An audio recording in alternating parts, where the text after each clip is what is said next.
gisoo ko jàkkaarloo morom calcul bi réew dafa neex nag.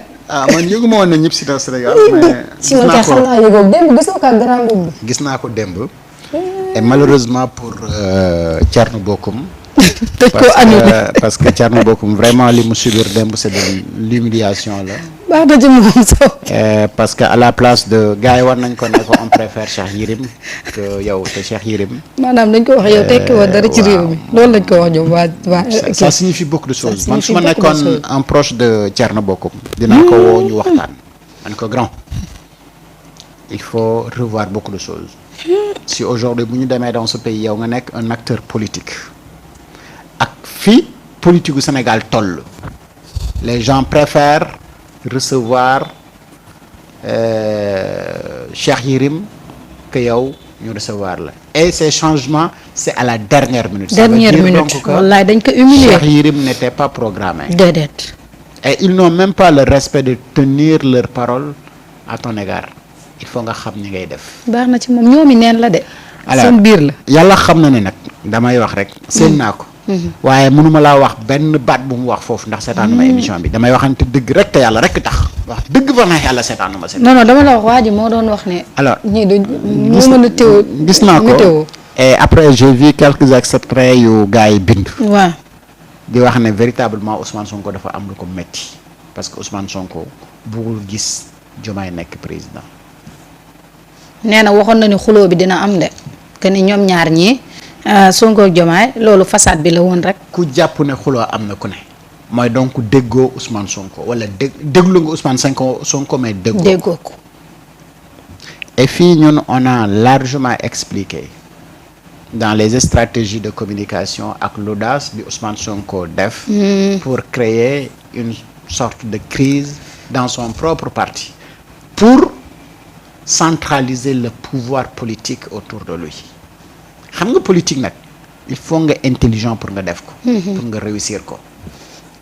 parce que xam nga pouvoir bu ngeen ci nekkee plus ngeen continuer di dem plus am ñu nga xamante ni dañuy am envie. parce que tubaab bi nee na l'appétit vient en mangeant. am na ñu nga xamante ni dès l'instant ñu ñëw au pouvoir c'est la ñu commencé am appétit au pouvoir.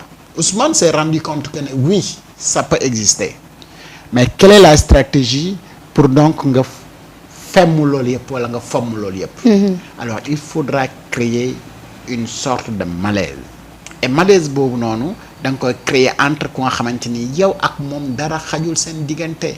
et de dire que moi mes responsabilités en tant que président du parti c'est de rappeler à l'ordre à tout le monde.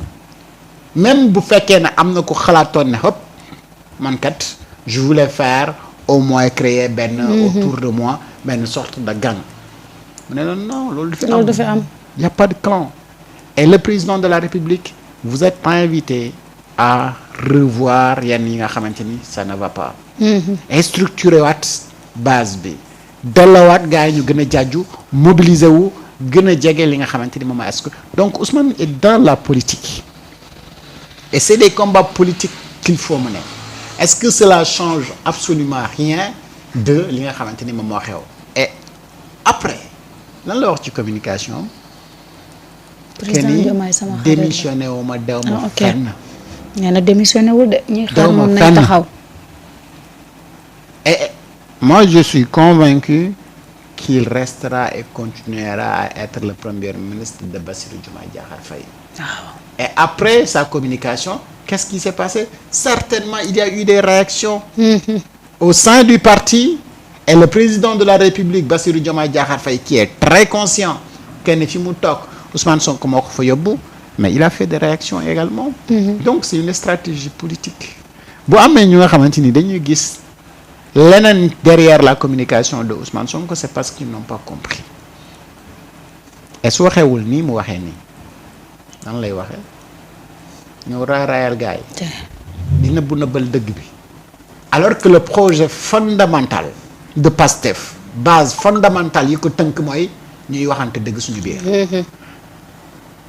bu gars yi fàtte principe ak fondement yi quoi les principes et fondamentaux de PASTEF mooy kaa la ñu ànd ci dëgg ak lu manti am on se regarde les yeux dans les yeux ñu waxtaanee ko mais du yàq dara suñu ànd mais loolu moom mooy ànd bi ba fii mais pourquoi li nga xamante ni moom ngeen def ba yegg si fi ngeen yegg si ni ngeen bëgg ko trahir waa ji def ne béy la ma daan dundee ba sax si sikkim mën na caas woy ba dee na ci mooy ba dee c'est ça les bases de Pastef alors maintenant il y a des choses des priorités des méthodes peut-être yu nga xamante ni moom la Ousmane bëgg ñu doxee mais c'est ce qui sont autour wala c'est ce qui entoure le président de la République il voit que ces méthodes ak priorités yi nga xamante ni moom la Pastef am c'est pas les priorités de l'État c'est pas les méthodes de l'État mais dañuy wax ne il y a une réalité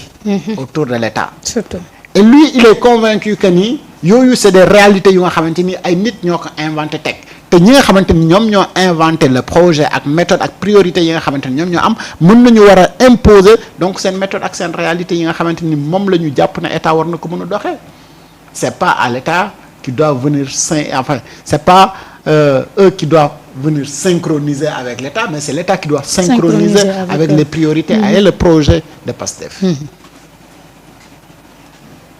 vous comprenez un peu donc si Cheikh Yérim revient aujourd'hui li ma wóor de mën na ma ëpp vécu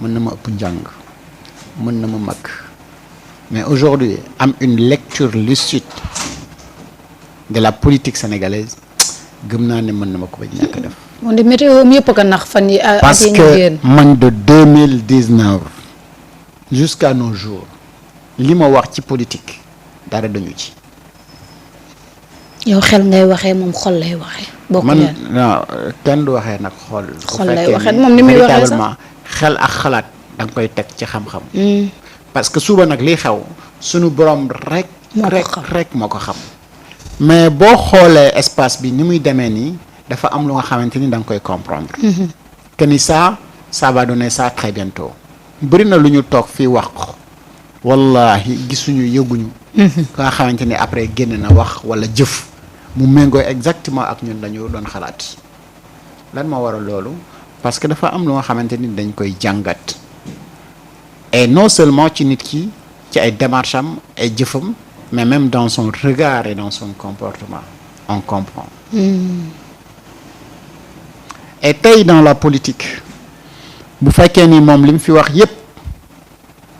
yépp ci politique ak ni ñu gis ne la mujjee normalement waroon na defaat recul bu baax pour mettre à jour boppam parce que mise à jour pour man la war a def pourquoi je dis mise à jour mooy que ni la vieille école ñoom bi ñu jàngee loolu réalité yooyu noonu jeex na ni ñu leen waxee woon ne noonu la ñu doon defee la communication en politique loolu jeex na ni ñu leen waxee woon ne loolu moom mooy réalité pour conquérir le pouvoir loolu jeex na et que ki ko démontré mooy Ousmane Sonko et son parti Pastef naka la ñu def ba pénétrer l'espace politique ak seen ascension en politique si yan anam la jaar moom il est incapable aujourd'hui de te faire une analyse lucide ci lan moo yóbbu pouvoir Ousmane Sonko moo tax quand les gens font rapprochement bi entre Senghor et Mamadou Dia il fut des temps il était des amis etc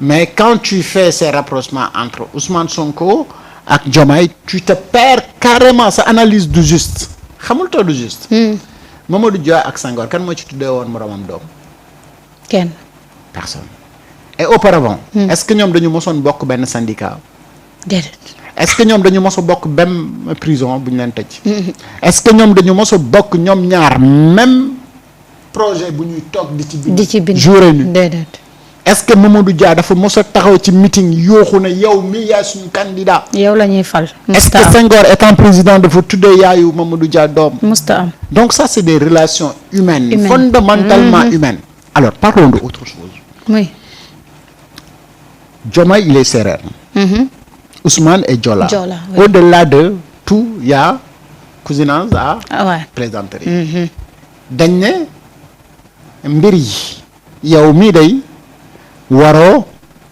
wor Joola bi warul wor séeréer bi warul wor Joola bi ko ci def ku ne di nga ko gis te loolu dafa des culturellement su ñun ñu gëm ko. yaa ngi fàttaliku ndeysaan film suñu mam ja wala yaay ndete ak xañ. ndete ak xanju waaw. gis nga fa histoire ba mu ci. waaw.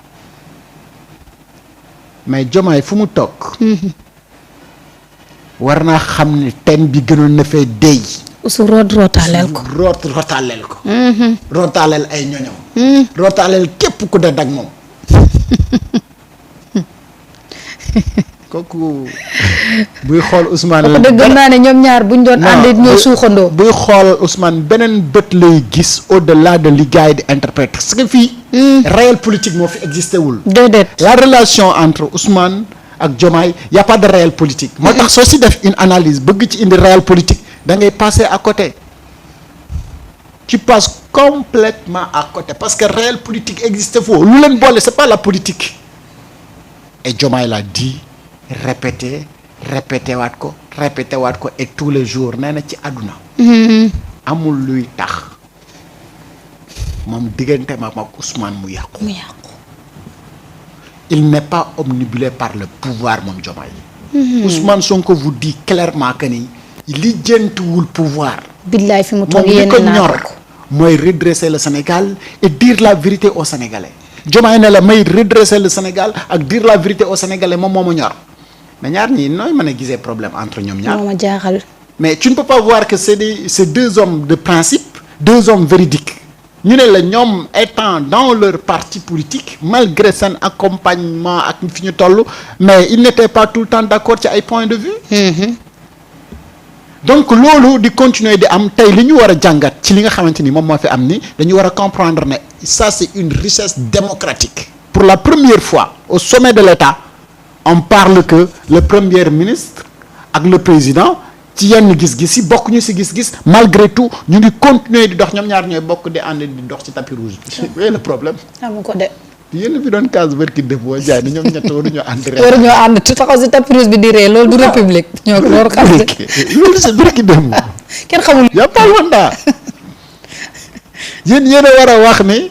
mais Diomaye warul di jox avion bi premier ministre. muy dem mais ko amal problème. di ko bàyyi avion bi muy tukki. démb dama gis ñu dugal benn vidéo boo xamante ni. mais ba y a pas longtemps. oui ça date de très longtemps boobu le président Bassirou Diomaye Diakhar Faye militant la woon quand même nekkagul woon sax secrétaire bi mu nekkoon ci parti bi mu ngi toog di wax ak leader yi mu ni leen ba Ousmane Sonko tuddu fi Ousmane sant fi Sonko moom kese mais lu tax suñu waxee xel yëpp dem ci moom dama bokk ak moom impôt et domaine gis ngor gi ne ci moom gis dëgg bi te loolu ça date de très très longtemps dem ma gis nit ñi indiwaat ko di wax ni génn leen ci diggante bi. non xam ni c'est c'est solide fu dara xajul. dara xaju fa. dara xaju fa. déedéet. ñoom ñaar ñoo la gën a xam lan mooy seen ànd bi Ousmane Sonko bàyyee ñëpp. na leen Diomaye laa tànn. war a xam ne am na lu am particularité